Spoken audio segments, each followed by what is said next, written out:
വൃത്തിയുള്ള ബാത്റൂമുകളില്ല, അടച്ചുറപ്പുള്ള ക്ലാസ് മുറികളില്ല, ഒരു ചുറ്റുമതിൽ പോലുമില്ല. തലക്കുളത്തൂർ CMM ഹയർ സെക്കൻഡറി സ്കൂളിൻ്റെതാണ് ഈ ദുരവസ്ഥ. വർഷങ്ങളായി ഇതേ സ്ഥിതി തുടരുകയാണ്. പരാതിയുമായി ഒട്ടനവധി തവണ മാനേജ്മെന്റിനെ സമീപിച്ചിരുന്നെങ്കിലും യാതൊരുവിധ നടപടിയും ഉണ്ടായിട്ടില്ല എന്ന് രക്ഷിതാക്കൾ ആരോപിക്കുന്നു. പ്രശ്നങ്ങൾ ചൂണ്ടിക്കാട്ടിയ PTA മാനേജ്മെന്റ് പ്രതികാര നടപടി സ്വീകരിക്കുകയാണ്.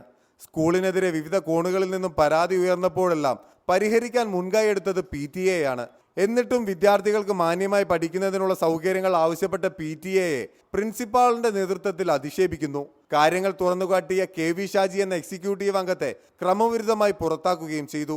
ഷാജി സ്കൂളിന്റെ പരിസരത്ത് പോലും പ്രവേശിക്കുന്നത് മാനേജർ വിലക്കിയെന്നും രക്ഷിതാക്കൾ ആരോപിക്കുന്നു. തെറ്റ് ഞങ്ങൾ ചൂണ്ടിക്കാണിച്ചു. അപ്പോൾ ഞങ്ങൾ ഒതുക്കാൻ വേണ്ടിയിട്ട് ഈ പ്രിൻസിപ്പാളിനെ ഉപയോഗിച്ചുകൊണ്ട് മാനേജ്മെന്റ് ഞങ്ങൾക്കെതിരെ പീഡന കേസ് കൊടുത്തിരിക്കുകയാണ്, കള്ളക്കേസ് കൊടുത്തിരിക്കുകയാണ്.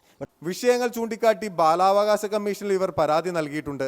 PTA സെക്രട്ടറി കൂടിയായ പ്രിൻസിപ്പൽ മാനേജ്മെന്റിന് വേണ്ടിയാണ് നിലനിൽക്കുന്നതെന്നും ഇവർ ആരോപിച്ചു.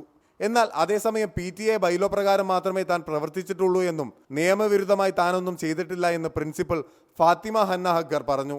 തന്നെ PTA കമ്മിറ്റി വ്യക്തിപരമായി അവഹേളിക്കുന്നു എന്ന് ആരോപിച്ച് ഇവർ വനിതാ കമ്മീഷനിലും പരാതി നൽകിയിട്ടുണ്ട്.